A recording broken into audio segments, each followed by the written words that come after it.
आज हिंदी बीए प्रथम वर्ष के प्रथम प्रश्न पत्र के संदर्भ में भक्ति आंदोलन के संबंध में कुछ बातचीत होगी।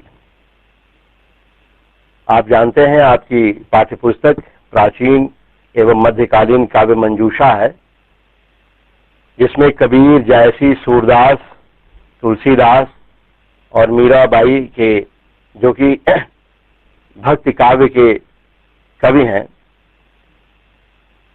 ये पाठ्यक्रम में शामिल हैं। हम लोग यह भक्ति आंदोलन क्या था, यह कैसे आया, इसका विकास कैसे हुआ, इसके उद्भव के कारण क्या थे, और यह भक्ति जो कि भक्ति अपने आप में कोई बहुत पुरानी चीज नहीं है, कोई बहुत नई चीज नहीं है। यह एक संभवतः वैदिक काल और उसके बाद भी किसी न किसी रूप में जो ही मनुष्य की परिकल्पना में ईश्वर की सत्ता आई, तब से यह भक्ति का अस्तित्व है। किंतु यह भक्ति आंदोलन के रूप में क्यों उत्पन्न हुआ, यह आंदोलन बनता है, इस आंदोलन के पीछे क्या कारण थे, इसे जानना जरूरी है। हम देखते हैं कि भज धातु से इसकी उत्पत्ति होती है, जिसका अर्थ है भजन करना, और इस भक्ति को परम प्रेम स्वरूपा, अमृत स्वरूपा कहा गया, और इसे प्राप्त करने से मनुष्य के सिद्ध होने, अमृत होने और तृप्त होने की बात कही गई। लेकिन यह क्या, अब देखेंगे कि ठीक इसी नाम से ही जब हम कहते हैं कि यह भज धातु से निकली है, और भजन और नाम संकीर्तन, जो कि आलवारों के यहाँ दिखता है कि नाम संकीर्तन के जरिए उन्होंने भक्ति का सोता बहाया दक्षिण में। हम हिंदी के सबसे बड़े कवि या भक्ति आंदोलन के प्रवर्तक कवि के रूप में कबीर दास को जानते हैं। कबीर के पदों का अर्थ करते हुए हम कई बार उन्हीं दृष्टिकोणों का शिकार हो जाते हैं जिसके विरुद्ध कबीर दास ने अपना रचना कर्म किया था। मसलन एक उनका दोहा है, अंखड़ियां झाई पड़ी पंथ निहार निहार, जीभड़ियां छाला पड़या राम पुकार पुकार। अब इसका अर्थ क्या हो सकता है? यह राम को पुकारने की तरफ हमें प्रेरित कर रहा है। राम को पुकारना, राम राम कहना भजन है। लेकिन इसका एक अर्थ क्या यह नहीं हो सकता है कि यह उसकी अवहेलना करते हैं, उस भजन की अवहेलना करते हैं, उनके पंथ को हारने की अवहेलना करते हैं? क्या यह नाम के महात्म्य का खंडन नहीं करता है? इसको एक दूसरे नजरिए से अगर हम देखते हैं तो कहने का अर्थ यह है कि भक्ति के उद्भव के लिए तमाम शास्त्रों के पास जाने की जगह की, क्योंकि भक्ति के उद्भव या भक्ति क्या है, यह एक अलग मसला है। हम यहाँ भक्ति आंदोलन की बात कर रहे हैं। भक्ति के आंदोलन की क्या जरूरत पड़ती है? मैं समझता हूं कि हमारे हिंदी के एक बड़े आलोचक हैं डॉक्टर मैनेजर पांडे, तो वो कहते हैं कि आलोचना के क्षेत्र में जो महाभारत मचा हुआ है, उसका कुरुक्षेत्र भक्ति काव्य है। यह भक्ति आंदोलन आखिर कुरुक्षेत्र क्यों बना हुआ है? इस पे तरह तरह के वाद विवाद क्यों हो रहे हैं? सबसे पहले हम संत काव्य पर विचार और पुनर्विचार करने की प्रक्रिया में जब आते हैं, तो कई बार हम जिन सवालों से उनकी परीक्षा करते हैं, उसके अतिरिक्त कुछ और सवालों को उठाने की जरूरत महसूस होती है। कुछ और सवालों के जवाब तलाशना चाहते हैं। दूसरी तरफ कई बार उन्हीं सवालों को हम नए नजरिए से देखते हैं और उनके कुछ और जवाब ढूंढने की हम कोशिश करते हैं। हम ये देखते हैं कि मैनेजर पांडे ने भक्ति के उद्भव के विचार पर रामचंद्र शुक्ल और हजारी प्रसाद द्विवेदी ने जो अपने विचार रखे थे। रामचंद्र शुक्ल का मानना था कि इस्लाम के आने के बाद हर दर जाति के पास भक्ति की शरण में जाने और ईश्वर की लीला का गान करने के अतिरिक्त और कोई उपाय नहीं रह गया। हजारी प्रसाद द्विवेदी से उस हतदर्प जाति का काव्य, उसे हतदर्प जाति का काव्य नहीं मानते हैं, बल्कि वह कहते हैं कि इस्लाम के आक्रमण से अपेक्षाकृत निरापद जो दक्षिण भारत था वहां पर भक्ति का स्रोता फूटता है। तो आप ये देखेंगे कि हजारी प्रसाद द्विवेदी उस मान्यता का खंडन करते हैं और कहते हैं कि इस्लाम अगर भारत में न आया होता तब भी भक्ति आंदोलन का 12 आना वैसा ही होता जैसा कि आज है। फिर भी हजारी प्रसाद द्विवेदी कुछ महत्व उसे भी देते हैं। ऐसा नहीं है कि इस्लाम के आने का कोई असर ही नहीं पड़ा, लेकिन जिस असर की बात रामचंद्र शुक्ल देखते हैं उसके अलावा दूसरे किस्म का भी असर पड़ा। इस्लाम के आने के बाद हिंदू धर्म की वे जातियां जिन्हें दुर्भाग्य से निम्न वर्ग या निम्न जाति कहा जाता है, इन्हें कहने का कोई आधार नहीं है कि किसी को हम निम्न या उच्च क्यों कहें, लेकिन उन जातियों के भीतर एक स्वतंत्रता और एक मुक्ति का एहसास मिला, क्योंकि ब्राह्मण धर्म जो कि सनातन धर्म जिसे कहा जाता था उसे एक टक्कर मिली और वह जब हिला लड़खड़ाया तो वो उस धर्म के अधीन जो जातियां दबी हुई थीं उन्हें कुछ सांस लेने की फुर्सत मिली। और आप देखेंगे कि निर्गुण भक्ति की धारा जिसमें आप कवियों की संख्या अगर गिनना चाहें, अगर हम भक्ति आंदोलन को 4 भागों में बांटते हैं, निर्गुण भक्ति और उसके भीतर ज्ञानाश्रयी और प्रेमाश्रयी शाखा, और हालांकि ज्ञानाश्रयी और प्रेमाश्रयी शाखा कहने की जगह बहुत से विद्वान इसे संत काव्य और सूफी काव्य कहना पसंद करते हैं, इसलिए कि ज्ञानाश्रयी शाखा में भी प्रेम और विरह की व्यापक अनुभूतियां दिखाई देती हैं, उसी तरह प्रेमाश्रयी शाखा में भी ज्ञान साधना की बहुत सी बातें हैं। तो हम देखेंगे कि यह ज्ञानाश्रयी शाखा या संत काव्य जिसमें कबीरदास, रैदास, दादू, रज्जब, सुंदरदास, गुरु नानक, गुरु गोविंद सिंह, अर्जुन देव, पटूदास, दरिया साहब, सींगा, पीपा, सहजोबाई, दयाबाई, शिव नारायण, मलूक दास, कमाल, पीपा, गुलाल दास, नामदेव, जगजीवन, यानी कि एक कुछ नाम है, अभी और भी एक बड़ी जमात। ये इन नामों से अंदाजा लग रहा है कि यह गैर ब्राह्मण जातियां हैं। गैर ब्राह्मण ही नहीं, इसमें से अधिकांशतः शूद्र घरों में पैदा हुए लोग हैं, जिन्हें धर्म के क्षेत्र में, ईश्वर की वंदना के क्षेत्र में कभी कोई प्रवेश नहीं मिला था।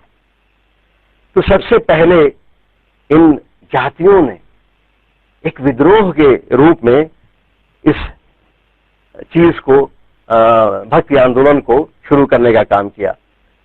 हिंदी की भक्ति आंदोलन की एक दूसरी धारा जिसे सूफी काव्य धारा कहते हैं, जिसमें जायसी, कुतुबन, मंजन, उस्मान, नूर मोहम्मद, शेख नबी, कासिम शाह, बुल्ले शाह, मुल्ला दाऊद, जो कि मुल्ला दाऊद बल्कि इन सबसे पहले ही हैं, वह प्रथम कवि इस धारा के माने जा सकते हैं।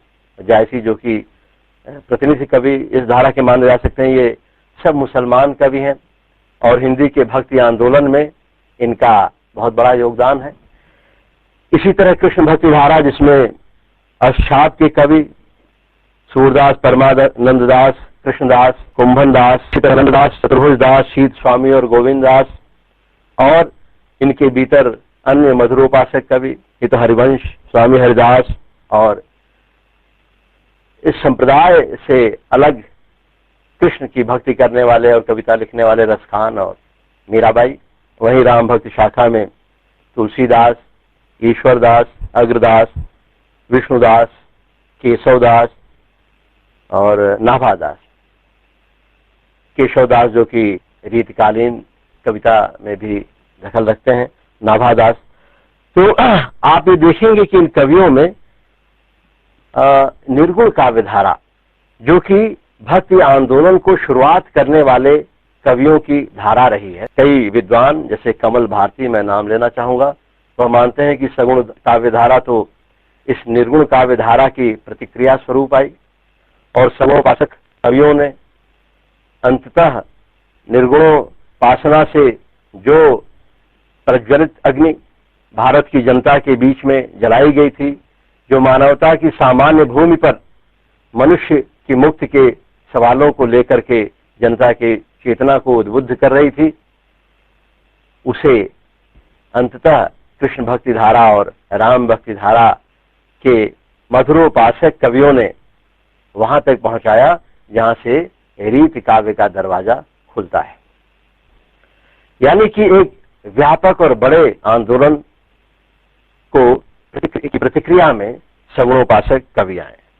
यही नहीं, कबीर जैसे महान कवि को तुलसीदास, जो कि स्वयं एक महान कवि थे, तुलसी अलख ही कालखे राम नाम जप जीव, यानी कि अलख को, यह अलख क्या है, यह तो कबीर इस अलख की चर्चा करते हैं। इसे अजर और अमर मानने से भी मना करते हैं, क्योंकि जो दिखाई ही नहीं देता है वह अनिर्वचनीय है, वह अलग है। हम आप देखेंगे कि हम चर्चा कर रहे थे कि मैनेजर पांडे इनके बीच कुछ ऐसी बातें करते हैं, वह भाषा के सवाल को उठाते हैं और वो कहते हैं कि भक्ति आंदोलन को देखने का एक नजरिया यह भी है कि यह भारतीय भाषाओं की मुक्ति का आंदोलन है और उस भारतीय भाषाओं की मुक्ति के कारण ही भक्ति आंदोलन संभव हो पाता है। अगर लोक भाषाओं की मुक्ति संभव नहीं होती तो न तो शिक्षा से वंचित दलित और पिछड़ी जातियों की रचनात्मक प्रतिभा के विकास का अवसर मिलता और न स्त्रियों की भागीदारी सुनिश्चित होती। देशी भाषाओं का यह विकास समाज, संस्कृति और साहित्य के नए युग के आरंभ का सूचक है। यही वह मानते हैं कि भक्ति आंदोलन के साथ साथ भारतीय समाज, संस्कृति और साहित्य में एक नई अवस्था, एक नए युग का आरंभ होता है। वास्तव में वे इसे सामंती संस्कृति के विरुद्ध जन संस्कृति के उत्थान का अखिल भारतीय आंदोलन, अखिल भारतीय विराट सांस्कृतिक आंदोलन मानते हैं। अब उसे यह भक्ति आंदोलन विराट जनवादी सांस्कृतिक आंदोलन है। यह बहुस्तरीय, बहुभाषी और बहुआयामी है। यह सिर्फ साहित्यिक नहीं बल्कि सामाजिक भी है, जिसका प्रभाव विचार दर्शन के साथ ही और तमाम कला रूपों पर पड़ता है। भक्ति आंदोलन में एकता के सूत्र तलाशना, जैसे हजारी प्रसाद द्विवेदी प्रेम को इसका एक सूत्र मानते हैं, जो सभी भक्त कवियों में सामान्य रूप से पाया जाता है, और भी समन्वय की चेष्टाएं तमाम तुलसी से लेके सूर और कबीर जैसी सबके यहाँ मिलती है। मैनेजर पांडे आगाह करते हैं कि मैं मैनेजर पांडे की बात इसलिए कह रहा हूं कि जो इसके पूर्व चिंतन हुआ है इस पे, उन सबको समझ के एक नई बात कहने का प्रयास मैनेजर पांडे करते हैं। तो मानते हैं कि यह सूत्र तलाशना है एकता के, यह तो अच्छी बात है, लेकिन इसके लिए इसके अंतर्विरोधों से आंख चुराना या इस पर लीपापोती करना यह उचित नहीं है। और यह मानते हैं कि इन अंतर्विरोधों पर लीपापोती करने से हमें दिक्कत यह आती है कि यह अंतर्विरोध सिर्फ सगुण और निर्गुण कवियों के भीतर, जिसे हमने देखा कि जो दलित, शोषित, पीड़ित जन थे, इनका आंदोलन था निर्गुण आंदोलन, जिसकी प्रतिक्रिया में सगुण आंदोलन चला। अब आप देखेंगे कि अगर हम इस पे लीपापोती करते हैं और इन सबको एक सामान्य पृष्ठभूमि में रहकर देखने की कोशिश करते हैं, तो यह अंततः इसके निर्गुण आंदोलन के साथ एक अन्याय होता है और उसके मूल उद्देश्यों से हमें भटकाता है। आगे हम देखें कि यह अंतर्विरोध सिर्फ सगुण और निर्गुण में नहीं है, बल्कि कृष्ण भक्ति काव्य और राम भक्ति काव्य में भी है। निर्गुण का विरोध सूरदास भी करते हैं। आप देखेंगे कि तुलसीदास निर्गुण सरगुण नहीं कछु भेदा, उभय हरहि भव संभव खेदा, ये बात कहते हैं। निर्गुण और सगुण दोनों को तुलसीदास एक करने को, लेकिन जिस तरीके से सूरदास गोपियों के माध्यम से निर्गुण का प्रत्याख्यान करते हैं, तो कई बार वह बड़ा प्रीतिकर भी लगता है और लगता है कि वास्तव में निर्गुण तो एक निर्गुण कौन देश को वासी, यह कि उसका एड्रेस पूछती हैं गोपियां और उद्धव को का मजाक उड़ाती हैं, और हमें भी तब लगने लगता है कि जी हाँ, लेकिन ये वही निर्गुण है जिसे कबीर से लेके सारे रैदास, दादू, पीपा, दन्ना, बोधा, ये सबकी हमने चर्चा की। ये जिस निर्गुण की बात कर रहे थे वो सारे उस उभार के विरुद्ध करते हैं। लेकिन फिर भी राम भक्ति काव्य और कृष्ण भक्ति काव्य में अंतर क्या है कि ये सगुण का विरोध तो करते हैं, लेकिन वह ज्ञान और भक्ति तथा बुद्धि और हृदय के विवाद उत्पन्न करके इसका विरोध करते हैं। वह जाति निरपेक्ष है यह विवाद, इसमें पूज्य विप्र शील गुणहीना जैसा कोई पद कृष्ण काव्य में आपको नहीं दिखाई देगा। यानी कि किसी की जाति के उत्कर्ष से और पुराणों की निंदा की चिंता सूरदास को नहीं है। इसके विपरीत सूर की गोपियां तो सगुण का समर्थन करते हुए खुद पोथियों के खिलाफ वक्तव्य देती हैं, और जिन पोथियों की रक्षा करने के लिए सगुण का पक्षधर होते हुए तुलसीदास जिसकी रक्षा करने की बात करते हैं, सूर की गोपियां उनका मजाक उड़ाती हैं। तो यहाँ पर कृष्ण देखिए जो कि खुद गाय चराते हैं, अपने जीवन का एक बड़ा समय गाय चराते हुए बिताते हैं, लेकिन कृष्ण को गौ और ब्राह्मण के गौ और ब्राह्मण की रक्षा की चिंता उतनी नहीं है, तुलसी को है। यानी कि वह उस पूरी परंपरा की रक्षा करना चाहते हैं, उस पूरे आदर्शवाद की रक्षा करना चाहते हैं जिसकी चिंता कृष्ण काव्य के रचयिता सूरदास को नहीं है। इसलिए इन दोनों में अंतर्विरोध है। यह अंतर्विरोध फिर कृष्ण काव्य के भीतर भी है। कृष्ण काव्य के दो बड़े कवि सूरदास और मीराबाई में आप देखेंगे कि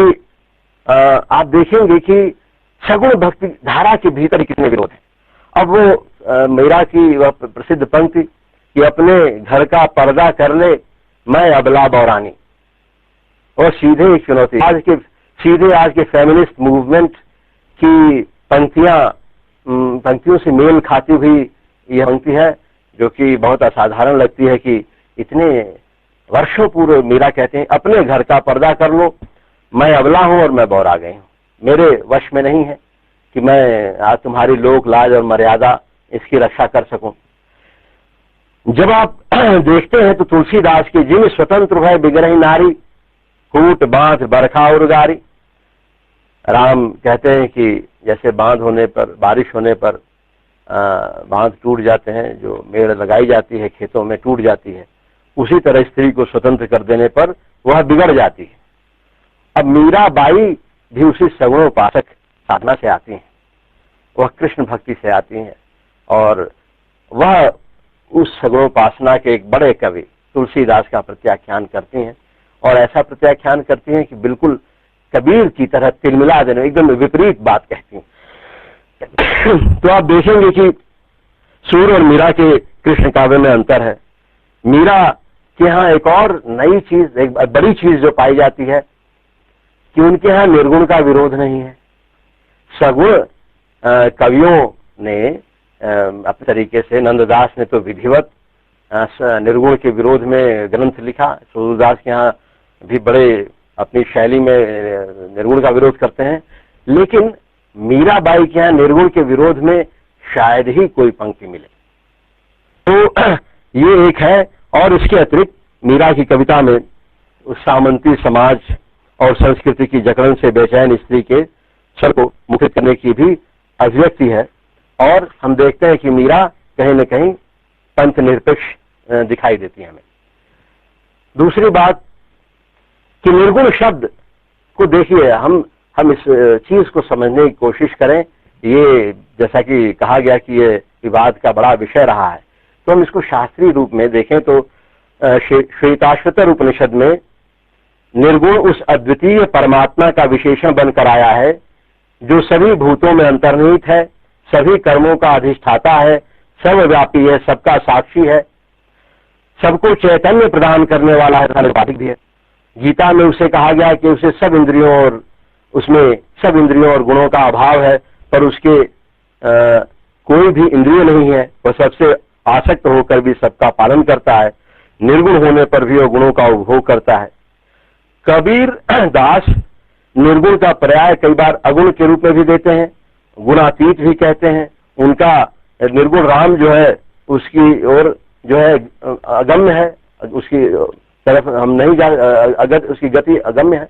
यही नहीं हो तो कहते हैं कि बड़ा कहूं तो अति कहूं, छोटा कहूं तो झूठा, मैं का जानू राम को नयन कहूं नहीं दीठा, वो उससे देखा ही नहीं जा सकता है।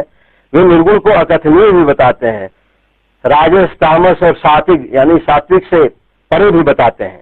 उसे इन तीनों अवस्था से अलग चौथे पद पर आसीन करते हैं कि सत्य रज तम, ये इन गुणों से वह आच्छादित नहीं हो सकता है, वह एक चौथा पद है, उसको वो कहते हैं। इसी को फिर वो उसको अजर अमर भी नहीं मानते हैं क्योंकि वह अनिर्वचनीय है, वह अलग है। इसी को मैंने कहा कि तुलसी कहते हैं कि तुलसी अलसही कालखे राम नाम जप नीच, वो कबीरदास को नीच साबित कर देते हैं कि तुम अलग को रखने की कोशिश करते हो। नहीं, ये देखेंगे कि एक विवाद इस तरह का चल रहा है। और ये निर्गुण भक्ति की फिर भी हम ये देखेंगे कि जो उत्पन्न होती है तो ऊंच और नीच से अलग हटकर यही भक्ति आंदोलन को शुरू करने। भक्ति तो थी, लेकिन हमारे देश में आज भी दुर्भाग्य से कोई ऊंचा है और कोई किसी को नीचा समझा जाता है। ये बेहद ही शर्मनाक बात है। मनुष्यता के धरातल पर सब समान है, सब एक है, सब बराबर है। आज हमारा संविधान जो इस एकता और बराबरी की बात करता है वह कहीं बाहर से आयातित विचार नहीं है, बल्कि हमारे भक्ति आंदोलन से उद्भूत यह सत्य है कि हमने इस चीज को माना कि ईश्वर के समक्ष और वैसे भी मनुष्य एक है, उसके अंदर कोई भेदभाव नहीं है। हम देखेंगे कि ज्ञानाश्रय शाखा इसे कहा गया, और आप देखेंगे कबीर की कविताओं में संतो भाई आई ज्ञान की आंधी रे, ज्ञान की आंधी, ज्ञान की लहर उठती है बार बार। तो यह ज्ञानाश्रय शाखा कहा गया, लेकिन यह देखना पड़ेगा, इस पे कई विचारों ने कई तरीके से विचार किया है। कुछ लोग इसे मानते हैं कि यह ज्ञानाश्रय जो है वह बुद्धिजन्य ज्ञान नहीं है, कुछ ऐसा मानते हैं। मेरा ऐसा ठीक से मानना नहीं है। वो इसे अंतर्ज्ञान की कोटि में ले आते हैं, जो कि सामान्य चक्षु से नहीं बल्कि अंतर चक्षु से दिखाई देता है। लेकिन इसका प्रत्याख्यान कबीर की कविताओं में खुद ही है। वो कहते हैं कि मैं कहता हूं आंखें देखी, और वह आंख किसी अंतर चक्षु की नहीं, सीधे सामने जो आंख दिखाई दे रही यह है। और इसमें भी विवाद है, यानी कि कई आलोचक, कवल भारती जैसे आलोचक कहते हैं कि कबीर को बिल्कुल सीधे वैष्णव भक्त सिद्ध करने की कोशिश की जाती है, और यह अंतर्ज्ञान ऐसे लोग मानते हैं कि वह केवल मस्तिष्क से प्रसूत ज्ञान नहीं है बल्कि हृदय प्रसूत ज्ञान है। और इसके अनुसार कबीर जिस ज्ञान की बात करते हैं, जिसे इस रूप में देखा जा सकता है कि जल में कुंभ, कुंभ में जल है, भीतर बाहर पानी, फूट घड़ा जल जल ही समाना, मरम ये समझे ज्ञानी कि जो बाहर तत्व है वही भीतर है, जो भीतर है वह बाहर है, यह एक ही है। इसी को जानना, अगर इसको जानेंगे तभी एकता कायम होगी, तभी हम मनुष्य और मनुष्य की बराबरी की बात करेंगे। इसी के साथ हम देखेंगे कि सूफियों से का भी प्रभाव निर्गुण भक्ति पर है, कबीर पर है, ज्ञानाश्रय शाखा पर भी है, प्रेमाश्रय शाखा पर इनका प्रभाव है।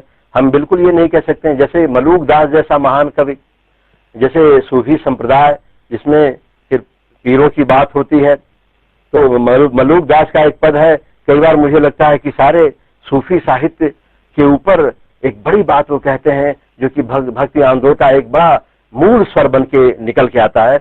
मैं खुद इस पद से बहुत प्रभावित हूं, इस पंक्ति से। तो कहते हैं कि मलुका सोई पीर है जो जाने पर पीर, अजय पर पीर न जानई सो काहे का पीर। कि मलूक दास कहते हैं कि पीर तो वही है जो दूसरे की पीड़ा समझता है, और जो दूसरे की पीड़ा ही नहीं समझता है वह किस रूप में पीर माना जा सकता है।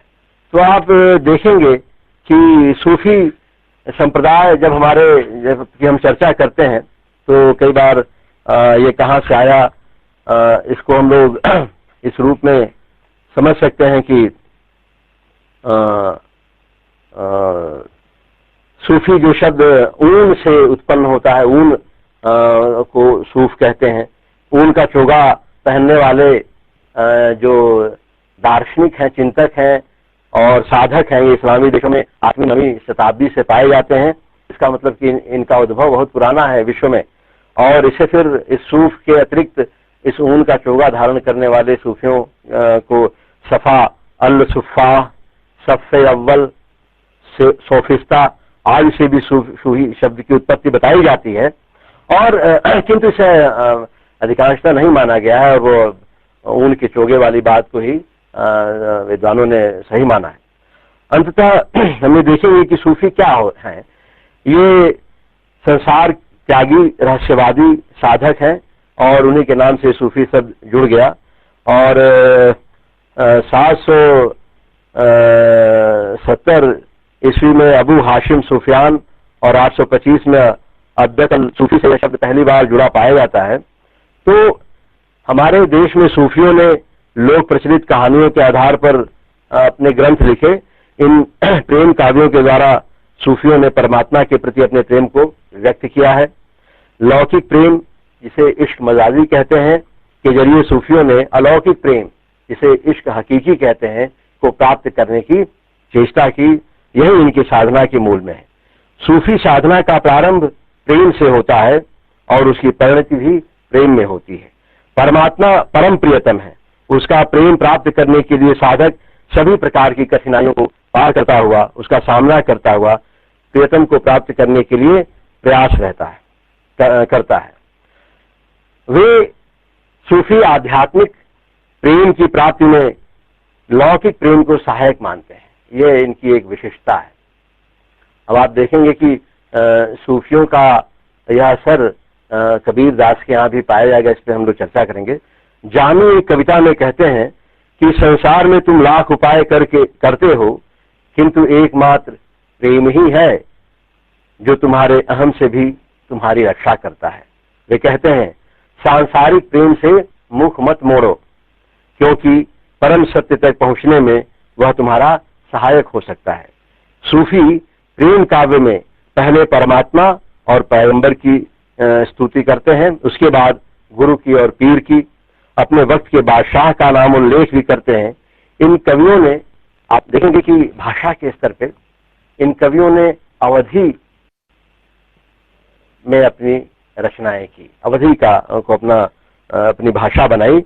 और इसके अलावा इन्होंने मसनवी और गजल और इन शैलियों के अलावा के जगह पे दोहा और चौपाई में अपनी बातों को रखने का प्रयास किया। सूफी कवि आत्मा और परमात्मा के प्रेम संबंध का वर्णन आत्म विभोर होकर करता है। अपने काव्य के माध्यम से वह परम प्रियतम के प्रति प्रेम निवेदन करता है।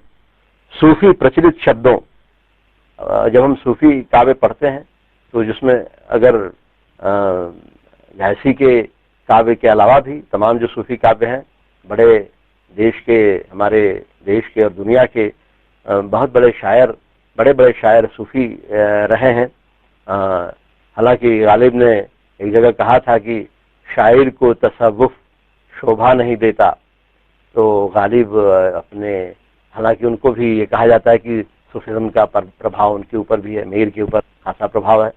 लेकिन शराब, साकी या माशूक आदि शब्दों का कुछ सांकेतिक अर्थ लेते हैं। इन्हें उन्हीं रूप में नहीं देख सकते हम जब सूफी इसका बर्ताव करते हैं। तो फारसी सूफी कवियों ने विभिन्न काव्य रूपों में जिसमें मसनवी, रुबाई वगैरह है, गजल का इस्तेमाल किया, लेकिन हिंदी कवियों ने हूबहू उसकी नकल नहीं की। सूफी परंपरागत इस्लाम कि एक ईश्वरवाद में यकीन करते थे, किंतु वे यह एक विशेषता है जो सूफिज्म के मूल में है कि एक ईश्वरवाद की बात सूफी करते हैं, लेकिन वे उसको उस एक ईश्वरवाद को अलग अर्थ देते हैं। जो इस्लाम में जो सनातनी इस्लाम है, जो परंपरागत इस्लाम है, उसमें जिस एक ईश्वरवाद की चर्चा है, सूफी उससे अपना एक अलग अर्थ निकालते हैं। और इस्लाम परमात्मा को सृष्टि के सभी पदार्थों से जहां अलग भिन्न मानते हैं, वहीं सूफी इस दृश्यमान जगत में परिव्याप्त संपूर्ण सत्ता को परमात्मा के अंतर्गत ही मानते हैं, उसके भीतर परमात्मा का होना बताते हैं। जो कुछ अस्तित्ववान है वह परमात्मा में अंतर्निहित है। सूफी परमात्मा को परम सत्य, परम कल्याण तथा परम सौंदर्य भी मानते हैं। परमात्मा जो अनंत सौंदर्य और अनंत विभूति है, जब वह अपने आप को अभिव्यक्त करना चाहता है तो सृष्टि का आविर्भाव होता है। ये आप देखेंगे कि भारतीय शैली, चिंतन शैली से, इसलिए कई बार इनके ऊपर इस्लाम के तमाम लोग कहते हैं कि ये भारतीय अद्वैत की बात करते हैं या भारतीय चिंतन से प्रभावित दिखाई देते हैं। और तो यह सूफी इसे जगत का मूल कारण मानते हैं कि परमात्मा जब अपने को अभिव्यक्त करना चाहता है तो वह तभी सृष्टि का आविर्भाव होता है। अब ये सृष्टि का आविर्भाव किस रूप में देखते हैं? सूफी का जो मूल तत्व दर्शन है वह क्या है कि वह कहते हैं कि परम सत्ता जब असत के दर्पण में प्रतिबिंबित होती है और उसके फलस्वरूप जो प्रतिबिंब हम देखते हैं वही सृष्टि है। यानी कि वह मूल चीज नहीं है, वह तो उस मूल तत्व का प्रतिबिंब है जिसे हम देखते हैं। अर्थात दृश्यमान जगत परमात्मा का प्रतिबिंब मात्र है। मनुष्य के भीतर ईश्वरीय अंश को मानते हैं, वो उसके भीतर उस विशुद्ध सत्ता की चिंगारी पाते हैं। ईश्वरीय अंश जो है, ईश्वर अंश जीव अविनाशी। मैं ये कह के पुनः यह नहीं यह दिखाना चाहता हूं कि कैसे वैचारिक एकता हमारे यहाँ और सूफियों के यहाँ पाई जाती है। वह उस विशुद्ध सत्ता की चिंगारी जैसा है जो इस चेष्टा में लगा रहता है कि वह अपने उद्गम स्थल पर लौटकर एकाकार हो सके। अहम को ही सूफी सब दुखों का मूल मानते हैं और इस पर विजय पाना आवश्यक होता है। और इस पर विजय पाने के लिए ही सूफी मार्ग का एक निर्धारण किया जाता है कि सूफियों का मार्ग क्या है। सूफी मानते हैं कि परमात्मा और मनुष्य के बीच एक बड़ा व्यवधान है। इस व्यवधान को दूर करने के लिए साधना में आध्यात्मिक जीवन बिताना साधक के लिए बिताते हुए साधक को चरम लक्ष्य की ओर अग्रसर होना होता है। इसीलिए सूफी वैभवशाली जीवन का विरोध करते हैं। वह एक सादगी से भरा हुआ जीवन जीना चाहते हैं। इस साधना को वो एक सफर मानते हैं और इसकी राह को सूफी मार्ग। अब सूफी मार्ग जिसे हम कहते हैं, इसकी कई मंजिलें हैं। अल तरीकत कई जो मार्ग है इसकी कई मंजिलें हैं। वह इन मंजिलों, मुकामों और अहवालों, अवस्थाओं से होकर आगे बढ़ता है। कुछ विचारक इसकी 4 अवस्थाएं मानते हैं, कुछ 3 मानते हैं। बहुत से विचारक 12 मुकाम मानते हैं और 7 मुकाम भी मानते हैं। हमारे यहाँ भी ज्ञान की सप्तभूमि का वर्णन किया गया है। लेकिन भारतीय साधक यह मानते हैं, या दुनिया भर के साधक तो ये मानते हैं कि अपनी बुराइयों, अपनी कलुषों को दूर करता हुआ एक मंजिल पे जब व्यक्ति पहुंचता है तो उसको जानने के बाद ही उसे दूसरी मंजिल का अंदाजा लगता है और वह उसके योग्य हो पाता है। भारतीय सूफी 4 मंजिलों की बात करते हैं और वह है नासूत, जिसमें कुरान और हदीस में बताए विधि निषेध का पालन किया जाता है। फिर मलकूत, जिसमें भौतिक जगत की तुच्छ शिक्षाओं से ऊपर उठकर मनुष्य पवित्र हो जाता है। और इसके बाद जबरूत, जिसमें शक्ति संपन्न होकर अपने मार्ग में जाता है, उसकी मार्ग की सारी बाधाएं दूर होती हैं और आगे बढ़ता है। और लाहूत, यह अंतिम मंजिल है जो हकीकत की मंजिल है, जो सत्य की मंजिल है। तो हम देखते हैं कि भारत में सूफी संप्रदाय 4 संप्रदाय हुए। भारत में ये प्रमुख संप्रदाय थे चिश्तिया, कादरिया, सोहरावर्दिया और नक्शबंदिया। इसमें से प्रथम 3 यानी कि चिश्तिया, कादरिया, सुहरावर्दिया, हसन अल बसरी से संबद्ध है, और चौथा नक्शबंदिया, अबू बकर से संबंध है। भारत में चिश्ती संप्रदाय का ज्यादा बोलबाला रहा, और चिश्ती संप्रदाय इसे ख्वाजा इसहाक सामी चिश्ती अथवा ख्वाजा अबू अदाल चिश्ती को इसका प्रवर्तक माना जाता है। भारत में इस चिश्तिया संप्रदाय की शुरुआत मोइनुद्दीन चिश्ती के साथ हुआ, जिनका जन्म 1142 में अफगानिस्तान की सीमा में हुआ, और 1236 में इनकी मृत्यु हुई अजमेर में। चिश्ती संप्रदाय में संगीत को प्रधानता दी गई। संगीत के द्वारा साधक को हाल यानी कि भावाविष्टता की दशा प्राप्त होती है। वह 40 दिन तक मस्जिद के एकांतवास में बिताता है, अपना एकांतवास करता है, जिसे चिल्ल कहा जाता है। तो आप देखेंगे कि प्रेम की एक धारा सूफी कवियों ने बहाई, और यह प्रेम कई बार जब हम वर्गीकरण करते हैं और देखते हैं कि यह प्रेम मार्गी काव्य है, तो कबीरा यह घर प्रेम का, खाला का घर नाए, शीश उतारे भूई धरे, तब बैठे घर माए। तो ढाई आकर प्रेम का पढ़े सो पंडित होए। कबीर के यहाँ खुद ही प्रेम की इतनी चर्चा है, फिर आप क्या मीरा के प्रेम को भूल जाएंगे? मीरा को प्रेम मार्ग की नहीं कहा जाता है इस डिवीजन में, लेकिन यह कोई बड़ा हुआ खाना नहीं है, बल्कि इसमें ज्यादा से ज्यादा ये कह सकते हैं कि जैसे एक नदी बह रही हो और उसे हम अपनी समझ के लिए, अपने अध्ययन के लिए उसके ऊपर रस्सियों से बाउंड्रीज लगा दें कि इतनी एरिया है, इतनी एरिया है, और इस तरह से बाउंड्री कर दें, लेकिन उसके भीतर जल प्रवाहित हो रहा है। और कम से कम जो भी सकारात्मक मूल्य हैं, हम बिल्कुल ये नहीं कहना चाहेंगे कि तुलसी आदि या सूरदास जैसे सगुण कवियों ने के साहित्य में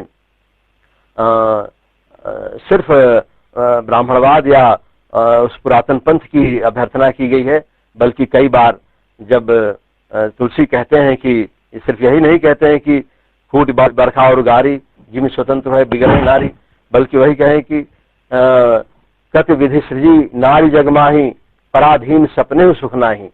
तो तुलसीदास भी उस स्त्री की दशा दुर्दशा को सामने रखते हैं, और वह उस प्रेम को जो मानवीय प्रेम है समक्ष दुनिया के लाने की कोशिश करते हैं। तो मित्रों, बच्चों, हम ये देखेंगे कि इस महान भक्ति आंदोलन, जिसे हमारे बहुत से चिंतक इस पर यह विचार करते हैं कि यह सिर्फ मनुष्य के भीतर ईश्वर के प्रति भक्ति को प्राप्त करने की इच्छा से ही नहीं उत्पन्न हुआ। कई बार हम जब कबीर पर बातचीत करते हैं तो उनको कवि की जगह समाज सुधारक कहने की बात की जाती है कि क्या कभी ये प्रश्न आप लोगों के लिए कई बार आता है कि कवि भक्त थे कि समाज सुधारक थे। अजय द्विवेदी उनको मूलतः भक्त सिद्ध कर देते हैं, लेकिन कबीर के यहाँ भक्ति या उनका समाज सुधारक रूप, ये दोनों अलग अलग चीजें नहीं है भाई। जिस चीज को जानते हैं कि हर मनुष्य एक है, तो उसको एक मानने और उनके भीतर जो भेद है उस भेद को जो लोग कायम करना चाहते हैं, तो अपने सहज ज्ञान से कबीर उनका विरोध करते हैं और कहते हैं कि ईश्वर की भक्ति के लिए हर व्यक्ति के लिए यह खुला हुआ द्वार है, इसमें किसी तरह का प्रतिबंध नहीं लगना चाहिए। इसके साथ ही उस समय की जो सामाजिक सच्चाइयां हैं, आप देखेंगे हिंदी का गौरव यही है कि हिंदी का पहला ही कवि जो एक बहुत ही धर्मनिरपेक्ष और जनपक्षधर और अपने देश की तमाम उत्पीड़ित जनता का प्रतिनिधि बन के हमारे सम्मुख उपस्थित होता है। धन्यवाद।